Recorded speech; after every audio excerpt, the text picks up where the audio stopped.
한국인들은 도대체 다들 왜 이러는 거죠? 그러게 말이에요. 외국인이라고 친절한 척하며 사기치려는 거 아니야? 너네는 한국의 정이라는 문화도 못 들어봤어? 참 정말 어리석네. 우리나라 국민들은 참 정이 많습니다. 외국인들도 인정할 만큼 다른 나라에서는 상상하기 힘든 일들이 자주 벌어지는데요. 예를 들면 어려운 사람들에게 음식을 나눠주거나 버스나 지하철에서 할머니 할아버지께 자리를 양보하는 경우가 있죠.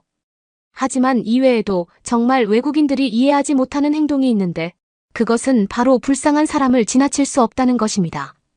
도움이 필요하지 않아 보이는 멀쩡한 사람인데도 불구하고 우리 한국인들은 불쌍하다는 마음이 들기 시작하면 도와주고 싶어하는 마음이 강하게 일어나는데요. 오늘 소개해드릴 사연은 한국에서 발생한 사기 사건 때문에 한국에 큰 감동을 하게 되었다는 이탈리아 귀화 여성의 경험담입니다. 심지어 그녀는 정의로운 사회에 일조하기 위해 경찰이 되려는 꿈까지 생겼다고 하는데요. 과연 그녀에게는 무슨 일이 있었던 걸까요? 이탈리아 귀화 여성의 사연입니다. 감동 퍼짐 여러분, 영상 시작 전 좋아요와 불우이웃을 위해 끝까지 시청 부탁드립니다. 안녕하세요. 저는 이탈리아에서 태어나 지금은 한국에서 살고 있는 세브리나예요. 이탈리아에서 부모님이 붙여주신 이름이 세브리나였는데 제가 선택한 나라에서도 제 이름을 비슷하게 세나로 사용할 수 있어서 너무 행복해요. 한글로 적거나 한국어로 불려도 전혀 어색하지 않아서 더 정감 있게 들려요. 제 이름이 고국과 제2의 고향에서 불려진다는 사실에 자부심이 상당하죠. 그만큼 전 두 나라 사이에서 중요한 역할을 하고 있다 생각해요. 그리고 늦은 나이지만 제2의 고향인 한국에서 경찰의 꿈을 꾸고 있습니다. 저는 어렸을 때 운동을 좋아했어요. 부모님이 제 어린 시절을 이야기해 주실 때면 늘 공 이야기가 빠지지 않았죠. 저는 다른 아이들과 다르게 공을 보면 놓치지 않고 뛰었어요. 그래서 학교 운동장에서 뛰어다니는 아이 중 하나였습니다. 활동량이 많았던 제가 좋아했던 운동은 배드민턴이었어요. 배드민턴을 칠 때 무한한 가능성을 느꼈거든요. 배드민턴 코트 위에서 제가 못하는 건 없었어요. 어느 쪽으로 공이 오던 항상 막을 수 있었죠. 배드민턴 경기에서 승리를 거머쥘 때 오는 쾌감은 이루 말할 수 없었습니다. 그래서 더 열심히 연습을 하게 되었죠. 시간이 더 지나 전 어느덧 배드민턴 선수가 되었어요. 크지는 않지만 작은 대회에서 우승을 한 적도 있었죠. 저는 더 높은 곳을 바라보며 더 큰 꿈을 키우고 있었어요. 하지만 운명의 여신은 언제나 뜻하지 않은 일을 내놓습니다. 저도 예외는 아니었어요. 경기 도중 다쳐서 운동을 그만두게 되었거든요. 재활 훈련을 열심히 받았지만 전처럼 경기 성과가 나오지 않았어요. 예전처럼 더 이상 경기를 뛰지 못한다는 걸 받아들여야 했습니다. 결국 전 새로운 인생을 시작하기로 결심했죠. 항상 운동을 생각하며 뛰어다니는 걸 즐겼던 저는 전혀 다른 인생을 생각해야 했어요. 제가 배드민턴을 좋아하는 이유를 생각하며 내가 하고 싶은 일이 무엇인지 찾아야 했죠. 새로운 도전을 시작할 때 주위에서 많은 우려의 목소리가 있었지만 아이러니하게도 저는 설레는 마음이 앞섰습니다. 배드민턴 공이 날아오는 방향을 예측하기 어려웠던 것처럼 예측 어려운 일에 집중하는 걸 전 즐기고 있었어요. 어떤 상황도 경기를 뛸 때처럼 열정적인 자세로 도전하면 된다는 사실을 깨달았죠. 저는 예전에 배드민턴 선수로 쌓은 경험을 살려 새로운 도전도 마다하지 않았습니다. 전 더 이상 스포츠에 열중하지 않았어요. 다른 일들에 관심을 기울이며 할 수 있는 일을 찾았죠. 그러다 한국의 문화에 빠져들었습니다. 한국 음악, 한국 드라마, 한국 음식이 전 세계적인 열풍을 몰고 있었기 때문이에요. 저는 지금껏 운동에 집중하느라 경험하지 못한 다양한 문화와 매력에 흠뻑 빠져들었습니다. 저는 한국 음식을 먹어보고 싶었어요. 이탈리아 음식과 전혀 다른 한국 음식의 맛과 다양성은 저를 매료시키기 충분했죠. 이탈리아 음식은 주로 피자, 스파게티 등이었어요. 하지만 한국 음식은 그보다 더 다양했죠. 비빔밥이나 떡볶이 등은 아마 한국에 관심 있으신 분들은 누구나 알고 있을 것 같아요. 이탈리아에도 한국 음식을 파는 곳이 있었지만 전 한국에 직접 가 음식을 먹어보고 싶었습니다. 한국의 새로운 문화를 경험하고 싶었죠. 이탈리아에서 한국에 오기 전 한국 드라마를 보며 한국 문화를 이해하고 한국어를 배우기 시작했습니다. 한국 드라마는 한국어를 구사하는 데 상당한 도움을 주었어요. 드라마를 통해 한국어를 배우면 배울수록 한국도 이탈리아만큼 역사가 깊은 나라라는 걸 알게 되었습니다. 한국의 전통 문화와 역사에 빠져들게 되면서 전 한국이 더 궁금해졌어요. 꽤 오랫동안 준비를 마친 전 드디어 한국에 갈 시기가 왔다는 걸 알았습니다. 유창하게 한국어를 구사할 수 있다는 생각이 들면서 실제로 한국 사람들과 대화를 하고 싶었거든요. 한국에 도착해 처음 느낀 건 한국 사람들의 친절한 모습이었죠. 저는 처음 방문한 나라라 완전히 외국인이라는 걸 알 수 있었어요. 하지만 한국 사람들은 그렇지 않았죠. 저를 편안하게 대해 주었어요. 더군다나 제가 한국어를 할 수 있었기에 더 따뜻한 한국 사람들의 마음을 느낄 수 있었습니다. 하지만 제가 걱정하는 부분은 따로 있었어요. 바로 소매치기 부분이었죠. 이탈리아는 소매치기가 어디든 있는 편이라 외국인에게 항상 주의를 줘야 했어요. 물론 제가 이탈리아에 있을 땐 자국민이었기에 소매치기에 대한 우려를 크게 하지 않았습니다. 어디까지나 외국인들이 많이 소매치기를 당했으니까요. 제가 한국으로 여행을 계획하면서 걱정했던 부분이 바로 이거였어요. 저는 한국에서 외국인이었으니까요. 제가 아무리 한국어를 유창하게 할 줄 알아도 한국 사람이 보는 저는 이방인이라는 걸 너무나 잘 알았기 때문입니다. 길을 가더라도 지갑은 옷 속의 가장 안쪽에 넣어뒀어요. 여권 같은 중요한 물품들도 작은 가방에 넣고 외투 안쪽으로 향하게 어깨에 둘렀죠. 이탈리아 여행을 오신 분들이라면 아마 익숙하게 들리실 것 같아요. 이 방법은 이탈리아에서 외국인들이 지갑을 잃어버리지 않도록 주의할 때 사용하는 방법이거든요. 저 역시 한국에서는 외국인이기에 이 방법으로 지갑을 지키기 위해 노력했어요. 하지만 일주일이 지날 무렵 한국에서는 전혀 그럴 필요 없다는 걸 알게 되었습니다. 한국 사람들은 저에게 큰 관심이 없었거든요. 그들은 바쁘게 자신들이 가는 길을 가기 바빴습니다. 한국 어느 거리를 다녀도 사기꾼이나 소매치기를 볼 수 없었죠. 오히려 거리마다 지나치는 경찰차나 경찰관들을 보며 한국 거리가 상당히 안전하다는 걸 알 수 있었어요. 한국 드라마에서 보던 장면들이 촬영을 위해 꾸며진 게 아니라 사실이었던 거죠. 한국의 치안이 뛰어나다는 건 제가 경험한 것 중 가장 좋았던 점이라고 자부할 수 있습니다. 밤늦게 거리를 활보해도 걱정 없었어요. 소매치기도 없지만 위협적인 분위기가 아니기 때문이죠. 오히려 야경을 보기 위한 장소들도 있어서 너무 매력적이라 느꼈어요. 이탈리아는 늦은 저녁이 되면 많은 상점들이 문을 닫아요. 하지만 한국은 다르죠. 늦은 시간이라도 문 여는 곳이 많았어요. 집 앞 편의점은 24시간 언제나 필요한 걸 구매할 수 있고요. 그렇게 한국을 즐기던 어느 날 전 한강에 야경을 보러 갔어요. 그곳에서 지금의 남편을 만났죠. 맥주 한 캔을 먹을 생각에 편의점에서 맥주를 사고 한강이 잘 보이는 의자에 앉았어요.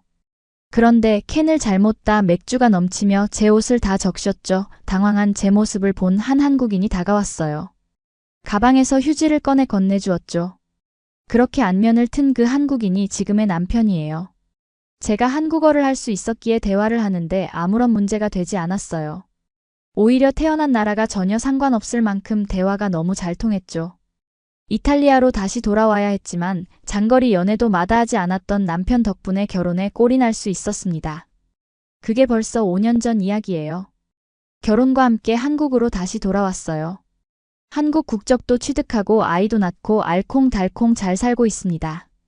처음에 한국에 와 결혼 생활을 할 땐 생각보다 낯설고 어려운 것들이 있었어요.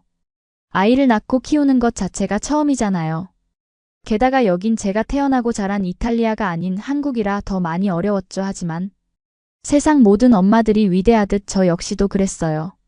상황에 빠르게 적응하고 어느덧 여유도 생겼으니까요. 특히 아이가 4살이 지날 무렵 의사표현을 할 수 있게 되어 어린이집에 등원시켰어요.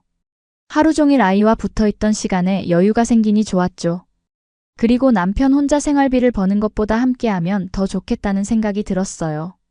작은 보탬이라도 되고 싶어서 할 수 있는 일들을 찾아보았습니다. 그러던 중 우연히 통역 아르바이트 공고를 발견하게 되었어요. 제가 모국어인 이탈리아어와 제2외국어인 한국어를 유창하게 구사할 수 있었기 때문에 저에게 적합한 일을 찾게 된 거죠. 하지만 처음 몇 번은 일하는 게 쉽지 않았어요. 한국어를 잘 알고 있어도 일하며 만나게 되는 언어는 생소한 경우가 종종 있었거든요. 이해도가 부족한 상황이 발생하기도 했으니까요. 하지만 저는 운동을 할 때처럼 더욱 열심히 파고들었어요. 끈기와 열정으로 이겨냈습니다. 저는 저의 능력을 증명하듯 더 많은 일들을 맡아갈 수 있었어요.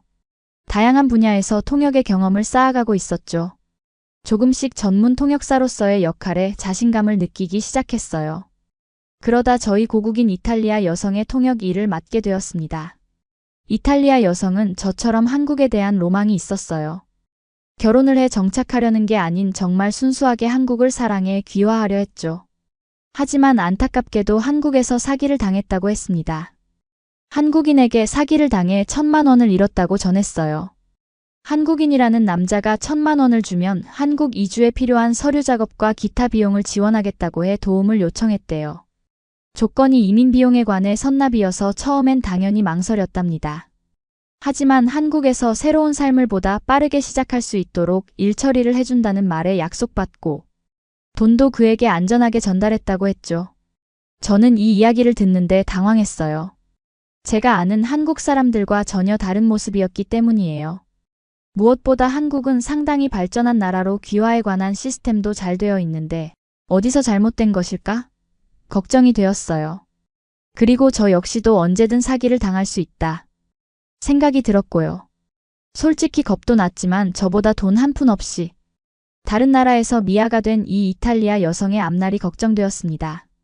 단순히 제가 통역하는 걸로 이 문제가 해결될 수 있을까? 하는 의구심도 들었죠. 제 걱정은 다행히 오래가지 않았습니다. 제가 그동안 보고 느꼈던 한국인의 따뜻한 마음이 이 이탈리아 여성을 그냥 지나치지 않았거든요. 한국인들이 이 이탈리아 여성을 도와주려고 여기저기서 도움의 손길을 내민 거예요. 어디서 소식을 전해 들었는지 알 수 없지만 한국인 변호사와 자선단체에서 연락이 왔거든요. 어떤 인상착의를 가졌는지 어떻게 그 사람을 만났는지 등등에 관한 사항들을 자세하게 물어왔어요. 저는 한국인 변호사와 자선단체에서 묻는 말들을 하나도 빠지지 않고 이탈리아 여성에게 물었습니다. 그리고 들은 답변은 한국어로 정확하게 전달했고요. 혹시라도 제가 중간에 그 의미를 혼동해 잘못 사용할까 봐 사전을 찾아가며 오역되지 않도록 더 세심하게 신경 썼어요. 저는 보수를 받고 일을 하는 거지만 한국인 변호사와 자선단체는 스스로 돕겠다고 나서 보수도 없었거든요.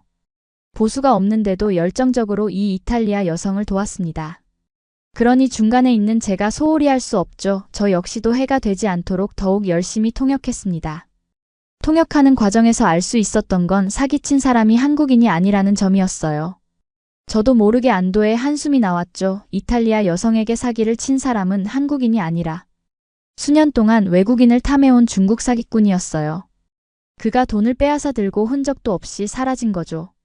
하지만 범인은 또 범행 현장에 나오는 법이에요.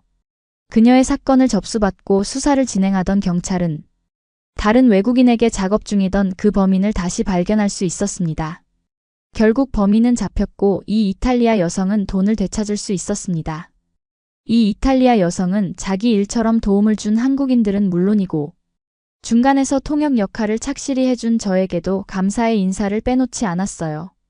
모든 사람들이 마치 내 일인 것처럼 발 뻗고 나서서 해결될 수 있었던 거죠. 저 역시 이 사건에 도움을 주었다는 사실에 상당히 흥분했어요. 두 나라의 말을 한다는 게 얼마나 멋있는 일인지 새삼 깨닫게 된 거죠. 그리고 한국인들의 선행에 감동받았어요. 자신의 일과 전혀 상관없는 일이었어요. 저처럼 보수를 받고 일하는 것도 아니고 무보수였죠. 이탈리아는 변호사가 많아서 고임금을 받는 직업에 속하지 못해요. 하지만 한국은 다르다고 알고 있어요. 상당히 고수익을 받는 탄탄한 직업 중 변호사를 빼놓을 수 없잖아요. 그래서 한국 사람들이 선호하는 직업 중 하나고요. 그런 고임금 직업군에서 같은 한국 사람도 아닌 외국인을 위해 자신의 시간을 사용했어요. 한국인들은 누구든 불쌍한 사람을 보면 그냥 지나치지 못하는 성품을 지녔습니다. 이번 사건을 보고 저는 다시 깨달았어요. 한국이 안전하고 치안이 뛰어난 건 이렇게 많은 사람들이 노력하기 때문이라는 걸 말이에요. 물론 몇몇은 나쁠 수 있겠죠. 그건 어느 나라나 마찬가지니까요. 하지만 한국은 특유의 국민성이 다른 나라와 전혀 달랐어요. 다른 사람에게 피해주기 싫어하는 성품이나 불쌍한 사람을 보면 지나치지 못하는 마음. 그 모든 게 너무 따뜻하죠. 그런 나라에 살고 있어서 너무 다행이라고 생각해요. 사실 이렇게 전하는 이 이야기는 6개월 전으로 올라가요.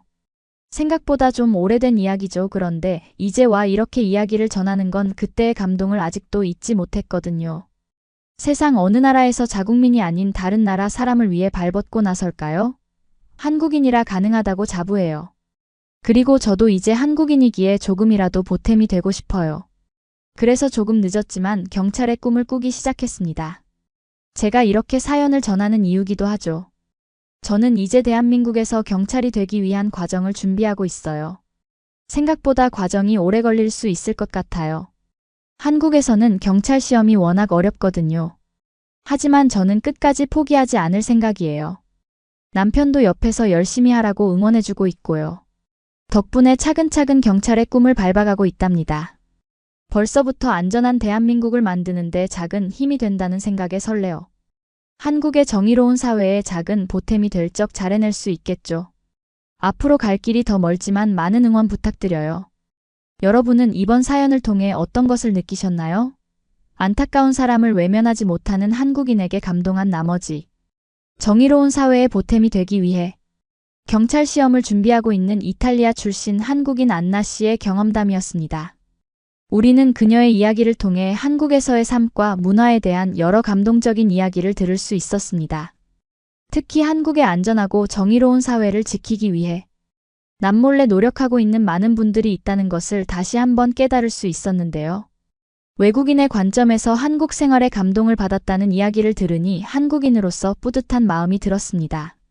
그리고 한국의 작은 보탬이라도 되기 위해 경찰이라는 꿈을 꾸게 되었다는 안나 씨의 사연도 매우 감동적인데요. 곧 멀지 않은 날에 경찰관으로서 많은 사람들에게 도움을 주려고 노력하고 있을 그녀의 모습이 눈에 선하네요. 지금도 우리 한국에는 더 좋은 나라를 만들기 위해 열심히 노력하는 많은 분들이 계신데요. 그 모든 분들에게 응원의 말씀과 격려의 박수를 보냅니다. 그리고 모두의 노력으로 다 같이 나아가면서 더욱 안전하고 따뜻한 한국을 만들어 나가기를 기대해 보겠습니다. 구독과 좋아요 부탁드리며 사연자분께 전해드릴 댓글도 남겨주시면 전달해 드리겠습니다. 그러면 더욱 감동적인 다음 사연으로 넘어가겠습니다. 과거에는 서양인과 동양인의 심리를 비교하는 연구가 상당히 많이 진행되었다고 합니다. 하지만 최근에는 동양인 중에서도 한국인을 분석하는 연구계에서 붐처럼 일어나고 있다고 하는데요. 이전만 해도 일본 사람과 중국 사람과 다르지 않게 한국인을 보는 시각이 만연했다고 합니다. 하지만 최근에 한국을 방문하고 직접 한국인을 경험하는 사람들이 늘어남에 따라 그동안 사람들이 알고 있었던 것과는 전혀 다른 한국인이 이 이유가 화제라고 합니다. 한명문대학교 사회심리학자는 한국인이 이렇게 급속도로 성장한 배경에 대해 한국인만 가지고 있는 특별한 이것 때문이라고 밝혔습니다. 오늘은 한국을 OECD 회원국 중 올해 1분기 4위라는 지표를 만들어낸 작지만 강한 나라 한국인들만이 가진 이것 때문에 너무나도 고통스러웠다는 한 사연자의 이야기입니다. 그는 특히나 말만 하면 거짓말을 뱉는 한국인들이 무척이나 싫었다고 하는데요. 과연 한국인만 가지고 있다는 그것은 무엇이며 사연자에게는 어떤 일이 있었을지 오늘의 이야기 들어보도록 하겠습니다. 안녕하세요. 저는 세계적인 컴퓨터 분야 전문가를 꿈꾸고 있는 꿈나무 대학생 로버트라고 해요.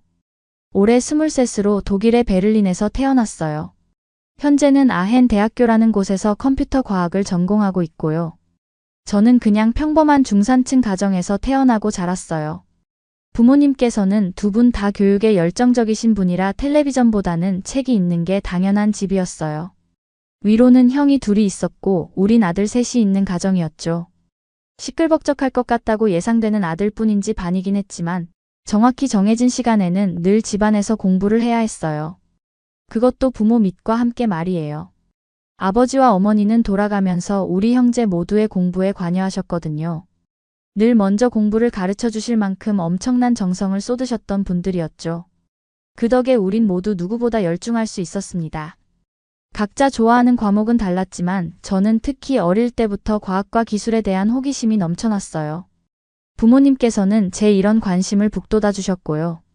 특히 아버지께서는 컴퓨터 엔지니어로 일을 하셨기 때문에 수학을 굉장히 잘하셨는데 제게 재능이 분명히 있다며 응원을 아끼지 않으셨죠. 아버지는 늘 응원을 북돋아 주셨던 분이었어요. 어릴 적 아버지와 함께 집에 안 쓰고 보관 중이던 오래된 컴퓨터를 분해하고 다시 조립하는 놀이를 하곤 했는데 그건 그 어떤 것과도 바꿀 수 없는 생생하고 즐거운 교육이었어요. 그러면서 마음속에 컴퓨터에 대한 사랑이 피어나기 시작했죠. 중학교와 고등학교 시절 저는 학교의 컴퓨터 클럽에 가입하여 다양한 프로젝트에 참여하면서 제 마음이 진로까지 확신해져야겠다고 마음먹게 되었고요. 저는 늘 학교에서 진행하는 해킹 경연 대회에서 상을 받기도 했고, 친구들과 함께 로봇을 만드는 대회에도 출전하기도 했어요. 그 시기에는 저는 다양한 과학 분야에 깊은 흥미를 느꼈고, 그게 제가 지금 다니는 대학을 선택하게 된 과정이었죠. 모든 이야기는 제 첫 학기 대학 입학식부터 시작되었던 것 같아요. 아헨 대학교를 제 진로로 선택한 이유는 명백했어요. 왜냐면 아헨은 전 세계적으로 인정받는 명문 대학이기도 하고 컴퓨터 과학 분야에서는 최고 수준의 교육과 연구를 제공하는 곳이었거든요. 고등학교 때 각종 대회를 나가면서 만나게 된 아헨 대학생들을 보면서 꿈을 키웠죠. 어릴 적에는 대학생 형들이 너무 멋지게 느껴졌어요. 저는 아헨 대학교에서 인공지능과 데이터 과학 분야에서 선도적인 연구를 진행하고 있기 때문에 세계적으로 유명한 교수님들에게 배우고 같은 분야를 사랑하는 동료들과 공부할 수 있다는 점이 너무 기대가 됐어요. 큰 세계로 나가는 기분이었죠. 왜냐면 아헨 대학교는 정말 다양한 나라의 똑똑한 친구들이 모인다고 들었거든요. 첫 입학 때부터 두근거렸어요. 세계에서 가장 오래되고 유명한 대학 중 하나인 곳에 결국 다니는 꿈을 이뤘다는 사실에 행복했죠. 제 스스로가 너무 대견하고 자랑스러웠어요. 아헨에 대해서 간략하게 소개부터 드릴게요. 아헨은 독일 남부에 위치하고 있어요. 아주 아름다운 도시죠. 중세시대의 건축물과 현대적인 시설이 조화를 이루고 있는데 어디든 인증샷을 부르게 하는 멋이 있습니다. 우리 학교 캠퍼스 내에는 총 38개에 달하는 칼리지가 있어요. 그 칼리지는 각 칼리지마다 고유의 역사와 전통을 가지고 있고요. 제가 속한 칼리지는 크라이스트 처치 칼리지인데 조앤 롤링의 세계적인 마법 판타지 영화인 해리포터 아시죠? 거기에도 등장했던 곳이에요. 그래서 저는 우리 학교 캠퍼스가 전 세계에서 가장 끝내준다고 이야기하고 싶어요. 각각 독특한 분위기를 가졌지만 제가 속한 칼리지가 단연 최고예요. 하지만 멋진 것도 문제가 있어요. 전 세계에서 관광객들이 너무 몰려들어서 조용히 공부하긴 어렵거든요. 그 대신 저희 최애 공부 스팟은 엄청난 역사를 자랑하는 보들리언 도서관이에요. 공부를 하기 싫다가도 열정이 막 샘솟는 곳이죠. 저는 사람들이 더 나은 삶을 살 수 있도록 돕는 기술을 개발하는 데 관심이 있었어요. 데이터 분석과 인공지능에 대한 부분도 흥미로웠고요. 우리 대학은 이러한 저희 열정을 더욱 발전시킬 수 있는 최적의 장소이자 교육기관이었죠. 학교를 다니면서 컴퓨터 공학의 최신 기술과 연구를 접할 수 있었고, 다양한 문화적 배경을 가진 친구들과 교류하며 글로벌한 시각을 넓힐 수 있었습니다.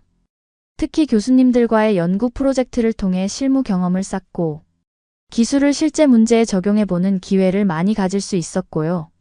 처음에는 우리 학교만의 교육 방식이 좀 적응하기 힘들었어요. 다른 학교에서는 진행하지 않는 좀 특이한 수업 방식에 적응하는 건 쉽지 않았죠. 우리 학교는 튜토리얼이라는 수업 방식을 사용하는데요. 이는 아헨 대학교랑 뮌헨 대학에서만 진행하고 있는 대표적인 수업 방식이에요. 이 방식은 교교수님이랑 몇 명 소수의 학생들이 모여서 심도 있는 토론을 하는 건데요.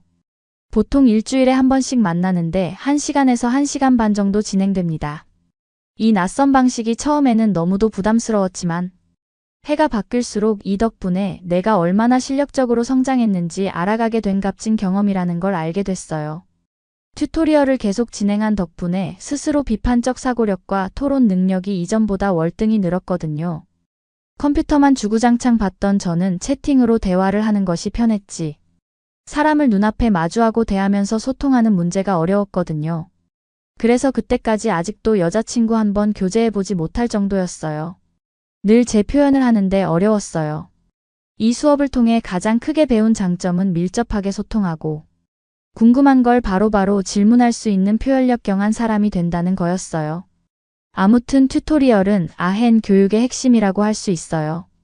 독립적으로 공부하는 습관을 기를 수 있고 교수님과 동료들과의 활발한 토론을 통해 폭넓은 지식을 쌓을 수 있죠.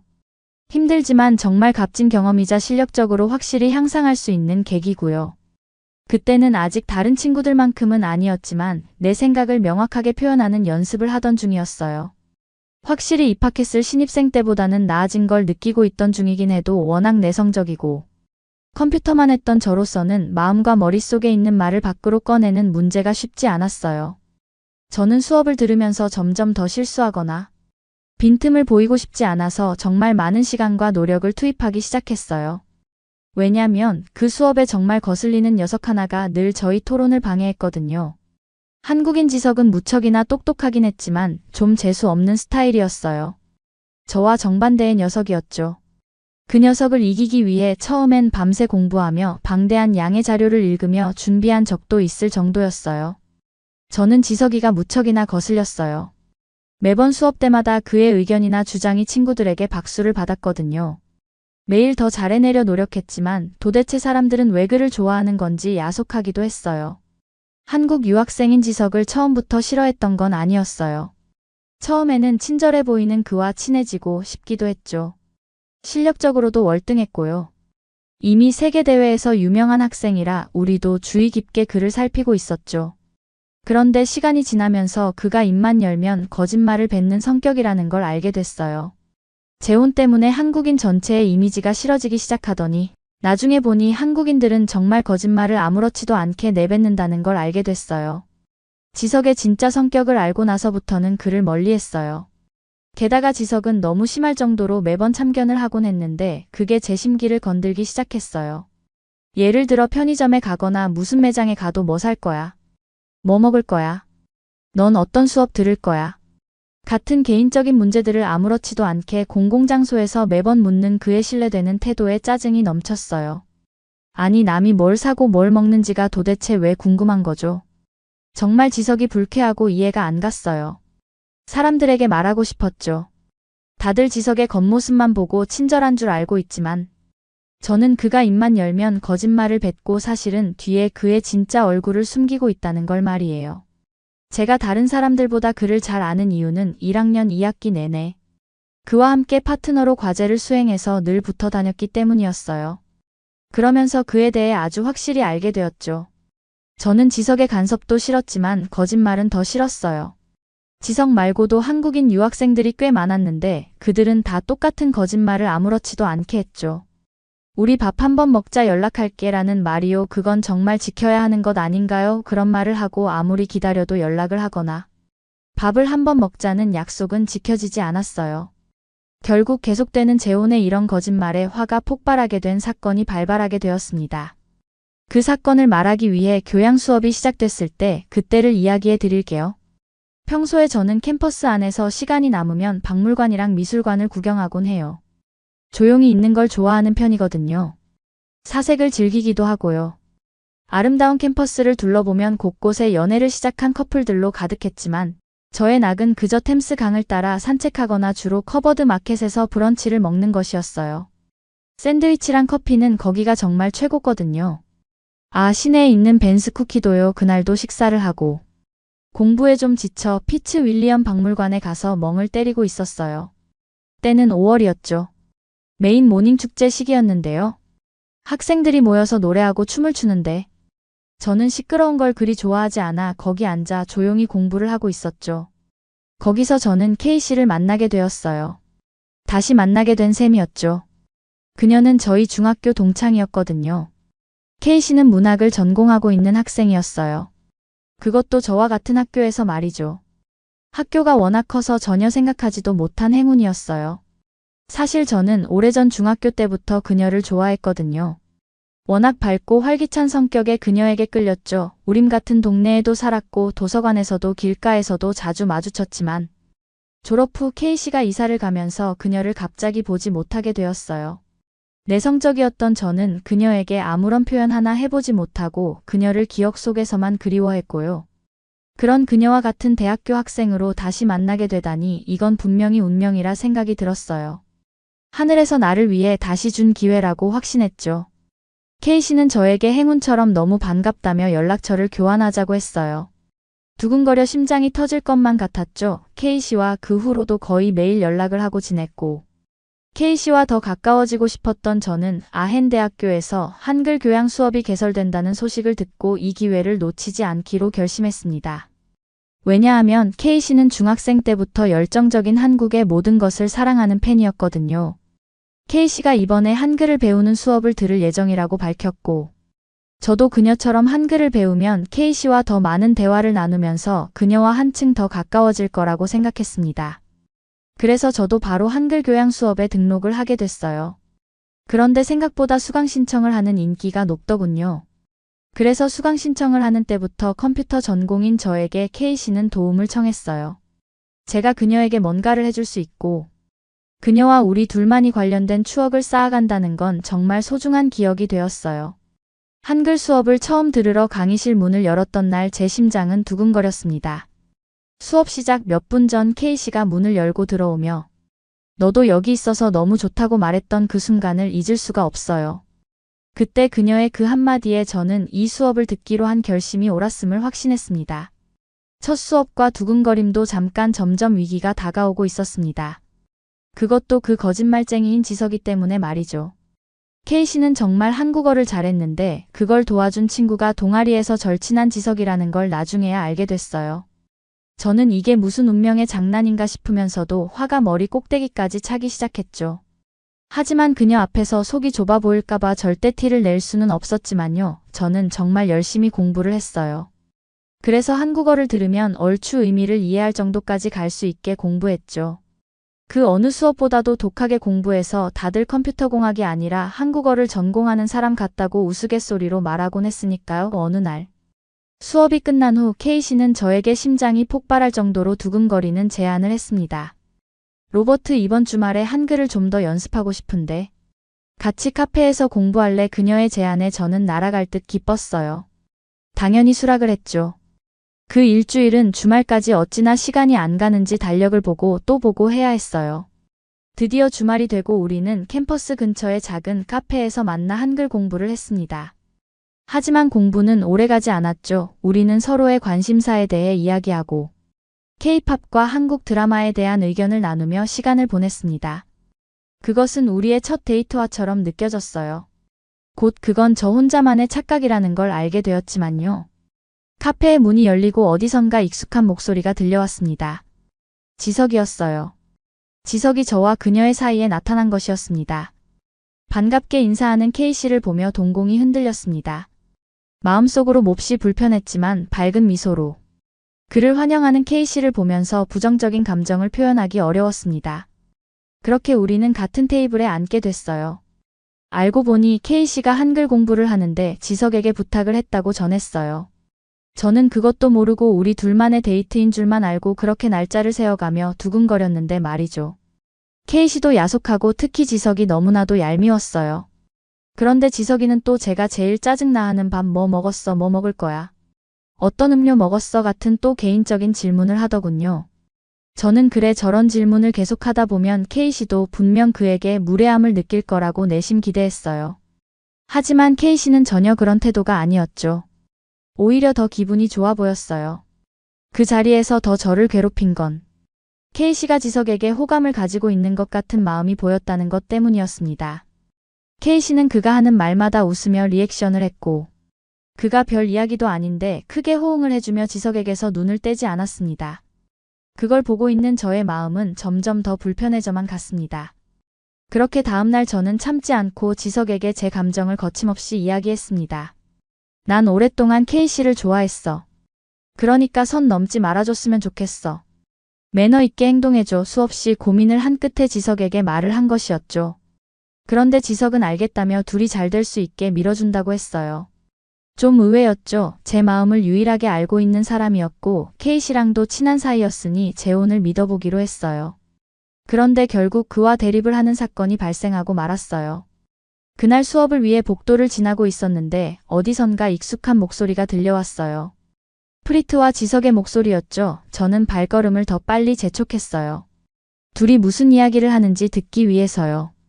둘은 대화를 할 때 한국어로 말을 하곤 했는데 지석은 K씨에게 또 나중에 밥 먹자 연락할게 라고 하며 뒤돌아가더군요. 저는 질투심이 폭발을 해버렸죠. 그날 수업이 끝난 후 지석에게 너 어떻게 그럴 수가 있냐고 내가 그렇게 부탁을 했는데 그녀를 꼬실 생각을 할 수 있냐며 주먹 다짐까지 할 생각으로 그에게 모든 화를 쏟아 부었습니다. 왜 우리 사이에 자꾸 끼어드는 거냐고 언성을 높였죠. 제가 오랜 기간 짝사랑해 온 사람을 제가 제일 비호감이라 생각했던 사람에게 뺏길 위기였어요.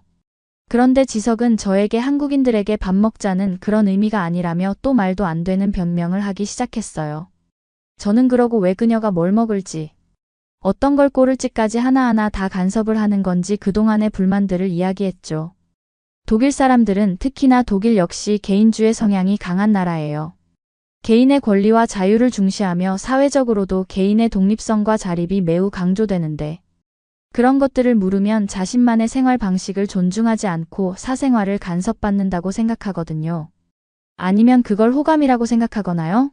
K씨는 분명 후자에 가깝게 생각하는 것 같고요. 지석은 저에게 무어라 말을 했지만 사실 그때 너무 감정적이었어서 그가 뭐라고 했는지 정확히 듣지도 기억이 나지도 않습니다. 막 쏟아부은 뒤 그렇게 몇 주일은 K씨와도 어색하게 지냈고요. 그런데 한글 수업에서 이젠 회화와 한국어 의미가 가진 관용적 의미에 대해 이야기하는 수업이 있었어요. 딱 한국인의 밥 먹자라는 내용이 나왔죠. 기가 막히게도요. 문화적인 심리를 이해하기 위해 2주간 특강으로 진행되기로 했어요. 이번 첫 수업은 세계적으로 유명한 사회심리학자이자 명망 높은 교수님의 수업이었죠. 그 교수님은 한국인의 밥 먹자라는 말에 대해 설명을 하기 시작했어요. 밥 먹자라는 말은 물론 말 그대로 쓰이는 경우도 많지만 사실 한국 사람들의 말은 대부분 말하는 그대로 이해를 하면 안 된다는 내용으로 수업이 시작되었어요. 저는 교수님의 그 말에 어쩐지 한국인은 앞뒤가 다르고 음흉하게 그 안에 마음을 숨기는 게 꼭 지석이와 같다는 생각으로 공감하며 그 수업에 집중하기 시작했어요. 그러면서 그 교수님이 말하길 한국인들에게 밥 먹자라는 말은 단순한 인사 그 이상의 의미를 담고 있다며 게다가 한국 문화에서 밥을 함께 먹는다는 건 정말 중요한 사회적 행위라고 말을 해주시기 시작했어요. 그리고 밥 먹자라는 말은 보통 친하게 지내는 여러 한국인 사이의 사람들 사이에서 사용되는 말이라는 걸 듣게 되었죠. 놀라웠어요. 지석이 제게 주장했던 그대로였으니까요. 제가 여태껏 한국인들을 오해했던 말들은 거의 다 나중에 꼭 보자. 한번 보자 연락할게 밥 먹자 이런 것들이었는데 그런 말들은 한국에서는 일상적으로 하는 인사와도 같은 의미를 띠었다고 했죠. 그런데 이 말은 단순히 인사만 하는 게 아니라 상대방과의 유대감을 확인하고 관계를 돈독히 하는 뜻을 내포하고 있었어요. 또 한국인들에게 밥은 단순한 음식 그 이상이라고 하셨죠. 밥은 정서적 유대감과 친밀함의 상징이기도 한데 한국인들에게 함께 밥을 먹는다는 건 서로의 관계를 인정하고 소중하게 여긴다는 의미가 담겨 있었죠. 그래서 한국인들이 말하는 밥 먹자라는 말은 상대방과 더 가까워지고 싶다는 뜻으로 해석될 수 있다고 했어요. 친구나 동료에게 이 말을 건네면 우리 사이를 더 발전시키고 친밀해지고 싶다는 메시지를 전하는 거라고 했죠. 저는 그것도 모르고 매번 그가 뱉은 말들을 지키지 않아 가볍기만 한 거짓말이 일상인 사람처럼 생각했어요. 저는 잘 모르는 무지가 얼마나 큰 창피함과 후회를 가지고 오는지 톡톡히 느낀 순간이었어요. 그리고 쉬는 시간을 지나 이어진 수업에서 계속된 교수님의 이야기는 더 흥미로웠어요. 한국 사람들이 50년 만에 비약적인 발전을 일구면서 올해만 해도 국가별 1분기 경제 성장률이 OECD 회원국 중 무려 4위를 기록할 수 있었던 이유가 바로 이 한국인만이 가지고 있는 특별한 심리적 사회적인 특성 때문이라고 말하기 시작했어요. 한국은 정말 특이하게도 집단주의와 관계주의의 특성을 모두 가지고 있다고 말하셨어요. 하지만 단순히 집단주의로만 설명할 수 없는 부분이 또 있었는데 그건 이 세상 어디에도 없는 한국 사회에서만 있는 관계주의 때문이었습니다. 그래서 한국 사회에는 타인과의 관계 맥락이 중요하고 상대방에 따라 자신의 선호도를 다르게 만든다고 했어요. 그게 좋아하고 융합이며 한국말로는 유도리 있다라고 표현하는 거라고 했어요. 한국인의 언어에서는 상대방의 질문에 맞춰 대답을 하는 소통 중심의 문화가 보여진다고 말했어요. 그래서 제게 그렇게 질문들을 했던 것이었단 걸 이해할 수 있게 됐죠. 일본과 비교해보면 일본은 전형적인 집단주의 사회로 개인은 집단의 부품처럼 여기지만 반면 한국은 개개인의 생각을 중요시하게 하려는 사회이기 때문에 관계에 따라 개인의 행동이 달라지는 관계주의적 특성이 강하고 그것은 이렇게 창의적이고 기발한 나라로 만드는 발전의 원천이 되었다고 하셨어요. 한국 사회의 관계성은 소통적인 언어 사용만 봐도 그 주체성이 일본이나 중국과 얼마나 차원이 다른지 드러난다고 하셨죠. 주체성이란 스스로의 자아 존재감과 자존감 영향력을 확인하고 확대하려는 성향입니다. 과거에는 동서양 비교 연구를 할 때 미국과 일본을 주로 모델링에 비교했다고 해요. 그래서 그때 결과로는 미국 사람들은 주체성이 높고 일본 사람들은 낮다는 결론에 도달했고 서양 사람들은 모든 동양이 그럴 거라고 여겼대요. 한국도 일본과 같이 주체성이 낮을 거라고요. 주체성이 낮으면 스스로 생각을 하지 않고 의견을 표현하지 않는 폐쇄적인 사회로 돌입하거든요. 대신 규율이나 규범은 잘 지키지만 더 나은 미래를 생각하려고 하지도 않죠. 아니, 못한다고 해야 더 정확할 거예요. 하지만 최근에 한국인만의 특성을 연구하고자 하는 연구진들이 늘어나면서 실제로 연구를 해본 결과 한국 사람들이 일본 사람들보다 주체성이 높다고 했어요. 서양에서는 주체성을 자율성으로 표현하며 자신의 선택권을 중요하게 여깁니다. 반면 한국에서는 관계를 중시해 자신의 선택을 포기하고 배려하지만 더 나은 선택으로 만들어갈 방향을 모색한다고 했죠. 이게 한국이 이렇게 발전할 수 있었던 핵심이라고 밝히셨어요. 어떤 사회든 집단이든 컴퓨터 업그레이드와 같은데 시대는 급변하는데 같은 방식을 계속해서 고집을 할 순 없는 일일 거예요. 그럼 안전하겠지만 대신 발전도 없겠죠. 불편이 당연할 겁니다. 이 한국에서만 존재하는 독특한 특성이 결국 지금의 한국을 만든 거라는 걸 저도 이제야 깨달았어요. 저는 그 교수님의 강의를 듣자마자 바로 지석에게 다가가 사과를 전했습니다.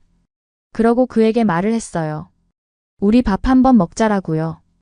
여전히 K씨와 사이에는 진전은 없어요. 그건 제 스스로 해결해야 할 문제라고 생각해요.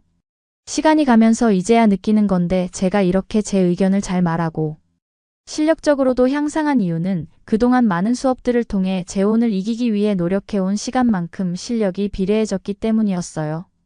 그걸 한참이 지난 지금에야 알아버렸죠. 그때는 그저 재혼을 이기고 싶다는 한 가지 목표를 위해 달려갔지만 이제는 그걸 밑바탕으로 더 다양한 걸 배우고 있어요. 컴퓨터 과학도 상당히 창의성이 필요한 부분이에요. 그런 면에서 저는 한국인인 지석에게 배우는 게 정말 많아요. 그는 늘 혁신적인 생각을 해서 새로운 문제들을 해결하거든요. 저는 계속해서 끊임없이 노력할 거고요. 늘 한국인처럼 생각하려고 부단히 애를 쓸 겁니다. 겉으로 보여지는 면만 보려고 노력하지 않을 거고요. 그래서 나중에는 이 분야에서 중요한 역할을 하고 싶어요. 그렇게 되면 제가 만든 사람을 향하는 창의적인 기술들은 결국 인류의 미래를 밝히는 데 중요한 역할을 할 수 있게 되지 않을까요? 그러면 더욱 재미있는 다음 사연으로 넘어가겠습니다. 이 모든 일은 제가 옥스포드에서 조교로 일하던 평범한 날에 시작되었어요. 아, 그리고 제 이름은 비너스예요. 료치타 교수님의 핵융합 에너지학과 조교로 일하고 있죠. 료치타 교수님은 정말 뛰어난 분이시고 핵융합 분야에서 세계 최고의 전문가 중 한 분이에요. 최근에는 핵융합 에너지가 중국이나 한국 같은 동아시아 국가들의 경제와 어떤 관련이 있는지에 대해 굉장히 관심을 가지고 계셨어요. 어쨌든 우리는 그날도 페이퍼를 채점하고 다음 강의를 준비하고 있었는데 갑자기 제 의자에서 떨어질 뻔할 정도로 놀라운 이메일이 날아왔어요. 그것은 다름 아닌 미국 국방부에서 보낸 초대장이었어요. 료치타 교수님과 저를 중국 홍콩에서 열리는 컨퍼런스에 초대한 거예요. 그리고 이 컨퍼런스가 홍콩대학교에서 열린다는 사실이 정말 놀라웠어요. 홍콩대학교는 중국에서 가장 명망 높은 대학 중 하나거든요. 그들은 료치타 교수님이 한국 핵무기학자 프로그램이라는 데서 전문 지식을 공유해 주길 원했어요. 정말 미친 일이죠. 최근 한국의 핵무기 문제로 인해 긴장이 고조되고 있다는 건 알고 있었어요. 뉴스에서 온통 그 얘기뿐이었죠. 전문가들은 한국이 핵무기를 개발하려 하는 건지, 그것이 이 지역에 어떤 의미가 있는지, 중국과 북한은 어떻게 반응할 건지에 대해 논쟁을 벌이고 있었어요. 그래서 이번 컨퍼런스는 꽤 중요한 행사인 것 같았어요. 최고의 전문가들이 이런 무거운 주제에 대해 의견을 나눌 수 있는 기회였죠. 토론이 굉장히 격렬해질 것 같은 느낌이 들었어요. 물론 료치타 교수님은 당연히 참석해서 자신의 목소리를 내고 싶어 하셨죠. 저요 솔직히 긴장되면서도 흥분되었어요. 홍콩으로 공짜 여행을 가고 세계적 수준의 학술 토론을 앞자리에서 지켜볼 수 있다니요. 어떤 야심찬 젊은 학자라도 이런 기회를 마다하지 않을 거예요. 그런데 한편으로는 불길한 느낌도 있었어요. 마치 우리가 모르는 세계로 우리가 생각한 것보다 더 큰 무언가로 발을 들여놓는 것 같은 기분이었죠. 그로부터 몇 주 후 13시간의 비행 끝에 우리는 드디어 홍콩의 바쁜 공항에 도착했어요.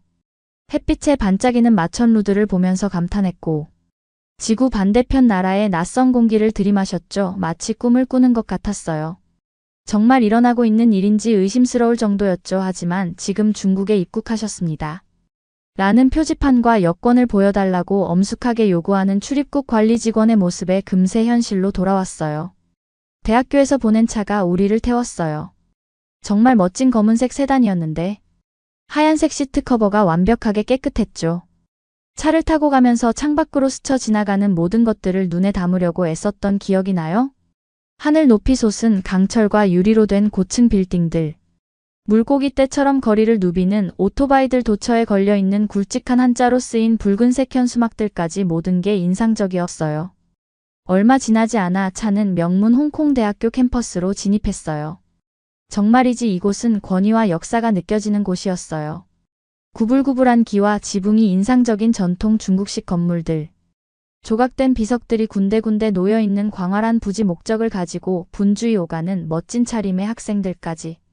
료치타 교수님은 익숙한 듯 모든 것을 담담하게 바라보셨죠. 또 다른 날 또 다른 대학일 뿐이라는 듯이요.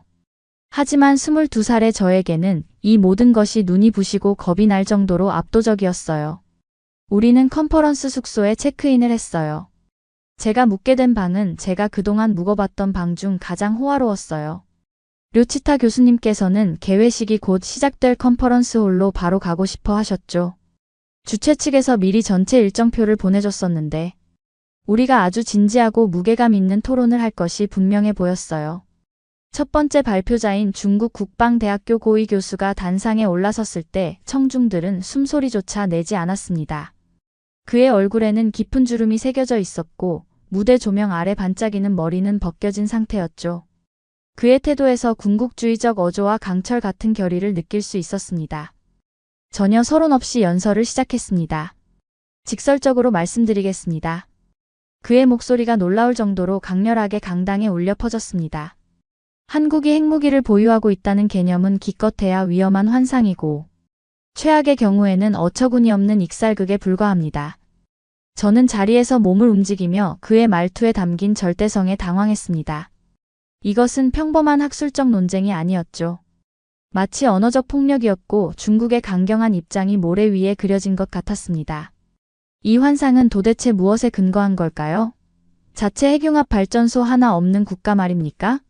빈곤과 후진성으로 허덕이는 나라. 국민들이 촛불 아래서 사는 그런 곳 말입니까? 오늘날 한국의 비참한 상태가 바로 그것입니다. 핵발전소가 없다고요. 만연한 빈곤이라고요. 주장의 뻔뻔함이 가라앉는 데는 잠깐의 시간이 걸렸습니다. 물론 저는 한국 경제의 전문가는 아니지만 한국이 번영하고 기술적으로 발전된 국가라는 것쯤은 알고 있었죠. 저는 료치타 박사의 반응을 살피려고 그를 훔쳐보았습니다. 그는 석상처럼 앉아 있었고 알 수 없는 표정이었습니다. 교수는 아랑곳하지 않고 계속해서 맹비난을 퍼부었습니다. 그는 한국이 붕괴 직전에 서 있는 나라이며 해외 원조에 전적으로 의존하는 표류하는 황무지라고 묘사했죠. 그의 말에 따르면 그런 나라가 핵무기를 개발할 자원이나 노하우를 갖추고 있다는 개념은 어처구니 없이 터무니없는 것이었습니다. 핵을 보유한 한국이라는 개념은 단순한 오해 그 이상입니다. 그것은 의도적인 기만이며 파산한 정부와 꼭두각시 군대, 그리고 제국주의 미국의 지지자들이 꾸민 부패한 계획입니다. 바로 거기 있었죠. 공기 중에 짙게 깔린 암실 미국 료치타 박사 저 자신까지도 이 거대한 익살극의 모종의 공모자라는 것입니다. 저는 얼굴이 화끈거리는 것을 느꼈습니다. 일어나서 뭐라도 말하고 싶었지만 혀를 깨물었죠. 청중들을 둘러보았습니다. 불편하게도 많은 사람들이 고개를 끄덕이며 동의하는 것 같았고 심지어 마치 가해지는 채찍질을 만끽하듯 자족적인 작은 미소를 짓기도 했습니다. 그들 모두가 그렇게 경솔했던 걸까요? 최악의 상황을 믿고 불편한 진실은 무시하고 싶어 하는 걸까요? 무슨 생각을 해야 할지 몰랐습니다. 일부는 그들에게 혜택을 주고 싶었죠. 어쩌면 그들은 그저 비참할 정도로 잘못 알고 있는 것이지 의도적으로 속이려는 게 아닐 수도 있습니다. 하지만 제 머릿속에서는 공식당 노선을 따르는 밀어붙이는 서사의 특징을 인식하는 목소리가 들렸습니다. 교수는 무릎을 꿇은 한국 어둠과 궁핍의 나라 음식이 부족하고 교육은 존재하지 않으며 산업은 먼 꿈에 불과한 곳 동아시아에서 가장 가난해서 핵무기를 만들 수 없는 나라의 비참한 초상화를 그리고 있었습니다. 그 이미지는 너무나 과장되고 만화적으로 암울해서 그 함의가 그렇게 불안하지 않았다면 웃었을지도 모릅니다. 연설이 우레와 같은 절정에 이르자 청중들은 박수갈채를 보냈고 박수 소리가 강당 벽에 거칠게 메아리 쳤습니다. 교수는 뻣뻣하게 고개 숙였고 이제 그의 얼굴에는 자기만족으로 보이는 것이 반짝였죠. 그 순간 저는 가라앉는 깨달음을 느꼈습니다. 우리는 적대적인 영토의 깊숙한 곳에 있었고 현실에 대한 버전에 완전히 확신을 가진 사람들에 둘러싸여 있었던 것입니다. 료치타 박사는 제 눈을 잡아 일어서서 단상으로 걸어갔습니다. 그는 평소처럼 침착해 보였지만 그의 시선에서 새로운 강인함, 정의로운 저항 같은 무언가의 반짝임을 감지했습니다. 그를 잘 알기에 그가 그런 현란한 거짓말의 행렬에 도전 없이 그냥 넘어가지 않으리란 걸 알고 있었죠. 그가 마이크 뒤에 자리 잡고 안경을 조정하자 저는 공기 중에서 전기가 튀는 것 같은 느낌, 거대한 정신의 충돌이 펼쳐질 것 같은 느낌을 받았습니다. 방은 기대에 찬 정막 속으로 빠져들었습니다. 모두가 자리에서 앞으로 몸을 기울이는 것 같았고 중대한 일이 다가오고 있다는 것을 알고 있었죠. 료치타 박사는 고개를 들어 중국 상대방의 강철 같은 시선을 마주했습니다. 그가 말했을 때 그의 목소리는 조용했지만 단호했고 그의 입술에는 눈에까지 미치지 않는 희미한 미소가 어렸습니다. 교수님, 그 계몽적인 관점에 감사드립니다. 이제 몇 가지 사실에 대해 논의해보죠. 챕터 2번째 옥스포드의 반박. 료치타 박사의 첫 마디. 그 기만적으로 담담한 작은 농담은 즉각적으로 강당의 전기를 흐르게 했습니다. 마치 실제 전선처럼 강당을 뒤흔들며 웅성거림과 곁눈질을 일으켰죠. 자, 시작이군. 저는 생각했습니다. 학문의 거인들의 충돌을 보려고 자리에 앉았습니다. 솔직히 말씀드려야겠군요. 료치타 박사가 입을 열었습니다. 오늘 여기서 한국에 대해 그려진 그림에 상당히 놀랐습니다. 안타깝게도 객관적 현실과는 거의 유사점이 없는 그림 말입니다. 그의 어조는 여전히 대화적이었고 교수다웠지만 그 밑에 깔린 강철을 알아차리지 못할 사람은 없었습니다. 이것은 자신의 입장의 견고함을 완전히 확신하고 모든 도전자를 맞설 준비가 된 사람의 목소리였죠. 한국에 핵발전소가 없다는 주장부터 시작해보죠. 한국이 현재 5기의 핵발전소와 20기의 기본 원자로를 운영하고 있다는 점을 고려하면 참으로 기묘한 주장입니다. 충격적인 침묵이 뒤따랐습니다. 중국 대표단의 머릿속에서 톱니다. 바퀴가 돌아가는 것이 눈에 보일 정도였고 그들의 정보가 생각만큼 철통 같지 않을지도 모른다는 깨달음이 서서히 밝아지고 있었죠. 그 강당으로 들어서는 순간 분위기의 변화를 느낄 수 있었어요. 공기 중에는 긴장감이 맴돌고 있었죠.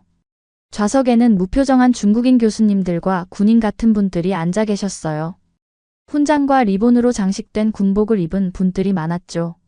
의심의 여지 없이 이분들이 바로 한반도 핵 문제에 대한 중국 정부의 공식 입장을 만들어내는 최고의 학자들이자 고위 인사들이었어요. 저는 뒷자리에 앉았고 료치타 교수님은 초청 연사들이 앉는 맨 앞줄로 가셨어요. 프로그램을 훑어보니 거의 모든 발표가 공통된 주제를 가지고 있다는 걸 알아채너요. 모두 한국이 핵무기를 보유해서는 안 된다는 주장을 하고 있는 듯 했죠. 한 명의 연사가 끝나면 또 다른 연사가 한국이 보유했다고 주장되는 핵무기가 얼마나 위험하고 불안정하며 불가능한 일인지 설명할 준비가 되어 있었어요. 뭔가 이상한 느낌이 들기 시작했어요. 마치 이 컨퍼런스 전체의 사전에 정해진 하나의 의제가 있는 것 같았죠. 모두가 따라야 할 하나의 공식 노선 말이에요. 이게 학술 포럼이라기보다는 선전용 행사 아닌가 하는 의문이 들었어요. 저는 고개를 저으며 성급한 판단을 자제하려 했어요. 분명 이 존경받는 사상가들은 객관적인 분석과 확실한 사실을 바탕으로 자신들의 입장을 뒷받침할 거라고 생각했죠. 그러나 조명이 어두워지고 첫 번째 연사가 연단에 섰을 때 속에서 끊임없이 피어오르는 의구심을 떨쳐낼 수가 없었어요. 우리는 중국의 심장부에 와 있었고 한반도 핵 문제라는 지뢰밭에 발을 들여놓은 참이었어요. 그리고 점점 더 분명해지고 있었죠. 이 자리에서 우리만 빼고 모두가 동일한 대본을 읽고 있는 게 아닌가 하는 생각이 들었어요. 각오 단단히 해야겠어요. 스스로에게 말했죠. 정말 아찔한 모험이 될 거라고요. 그런데 이게 실제로 얼마나 아찔한 일이 될지는 상상도 못했어요. 료치타 박사님께서는 계속해서 목소리에 힘을 싣고 말씀하셨습니다. 이런 시설들이 존재할 뿐만 아니라 세계에서 가장 효율적이고 현대적인 시설 중 하나라는 거예요.